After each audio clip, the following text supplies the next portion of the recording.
Okay, good morning mate. Friday, ano? Uh, Chart analysis tayo using checklist.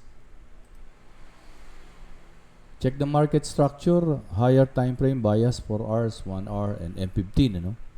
So, dito makikita natin bearish pa din. Bearish pa din naman. Downtrend, ibig sabihin. Ayan, price, market structure in 1 hour is downtrend. Price now at the downtrend line zone. Ayun yung downtrend line zone.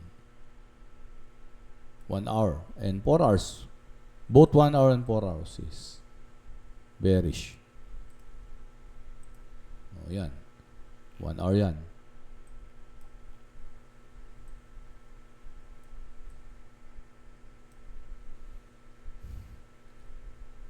Diba? Yung price now at the downtrend line zone. Yan. Downtrend line zone. Zone. Sabihin, hanggat nandyan yan, valid pa rin yung trend line na yan. Liquidity taken, sabi niya, yes or no. Ang sagot, not yet taken the liquidity above the trend line. Kasi may mga, kung nandyan yung price ngayon, andito ngayon yung mga stop loss. So, hindi pa, no? Wala pa tayong nakikitang talagang significant na galaw pataas. Tapos magre-reject. Parang ano yung mature nun? Parang ganyan. Yan. Yan yung trend line, yung mag-close, papasok sa loob. Nasa loob yung body. Not yet taken the liquidity above the trend line. At the same time, price is near the pre-DH or previous day high yun, as possible resistance. Need to wait if price will return and close below the trend line in 1 hour time frame. So, sa 1 hour yon, magkaroon tayo ng clear na ganyan. Kung meron, ha? Kaya, pero siyempre, maraming pwedeng mangyari. Kaya nga, ina-analyze natin. Ano? Structure shape, VOS confirm, choke confirm. Meron daw bang ganon? 15 minutes time frame. Price, punta raw tayo ng 15 minutes.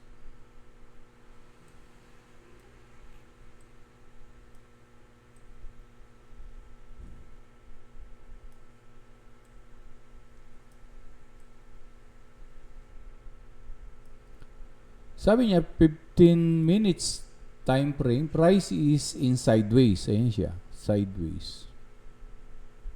Sideways siya. So, triangle. May mga liquidity dyan. May liquidity dito. Yan. Ganyan. So, yun siya. No? 15 minutes price is in sideways and sitting at the various order block. So, ito. Ito yung order block.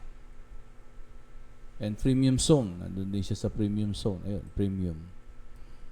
So, both are acting as resistance. Kaya nga lang, we are going to wait for the liquidity sweep.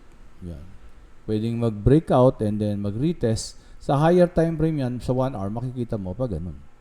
The best kung ito yung previous high, bumalik sa loob nung o sa ilalim ng previous high.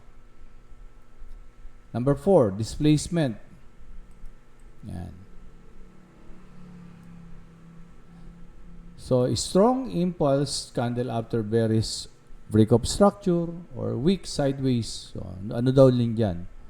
Sabi dito, nilagay ko, sideways need to wait for the 1 hour time frame liquidity sweep. 1 hour pa rin yung hintayin ko. Hintayin kong magkaroon ng mga liquidity sweep dyan. Either ganyan, tapos babalik sa taas para i-mitigate itong mga ito bago bababa. Kasi nga, bearish ang market structure natin. So, 5 entry zone. So, dito ako mag-e-enter sa mga order block na yan or pwede dito sa Ferris fair value gap. Yan.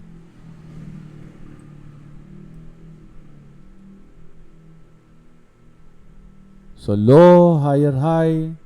Kung dito yan mag-react, pwede pa rin yan na kasi ito siya. Higher, high, lower, low.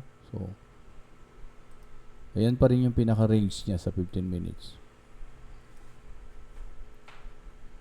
So, I'm waiting for the price na magkaroon ng liquidity sweep doon sa consolidation na yan, na triangle. So, sabi dito, need to wait for the liquidity sweep sa 15 minutes. Yun, sa premium. Magkaroon ng buntot na mahabang ganon. Tapos bumalik yung katawan. So, ganon din. Ito yung high, tapos bumalik siya. Ganon din sa 1 minute. Yun lang din yan. Or 5 minutes. Ganon lang din. Let's say, nasa 5 minutes ka na. 5 minutes. So, ayun pa rin yung order block. Ayun pa rin naman yung consolidation. Ayan. Kung medyo nalilito ka, tanggalin mo yung show internal. O, di ba? Medyo nabawasan. Pero nandun pa rin yung consolidation. No? We need to wait for the liquidity sweep, fake breakout, and then bumalik. Ayan. Pero tingnan mo sa higher time frame, again, yun pa din. Inverted hammer, ito yung high. Kailangan pumasok siya sa loob. Hindi pwedeng, ito yung high, tapos meron ditong inverted hammer. Medyo mahina yan. Mas malakas itong isa.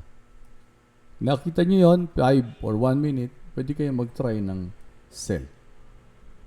Pag may win na mga 30 pips, 40 pips, o 50 pips, labas na. Wag na yung 200, 300 pips. Lumabas na kaagad. I hope na ma-practice nyo yan sa demo. Huwag kayo mag-live pag hindi pa kayo sigurado dun sa strategy na yan.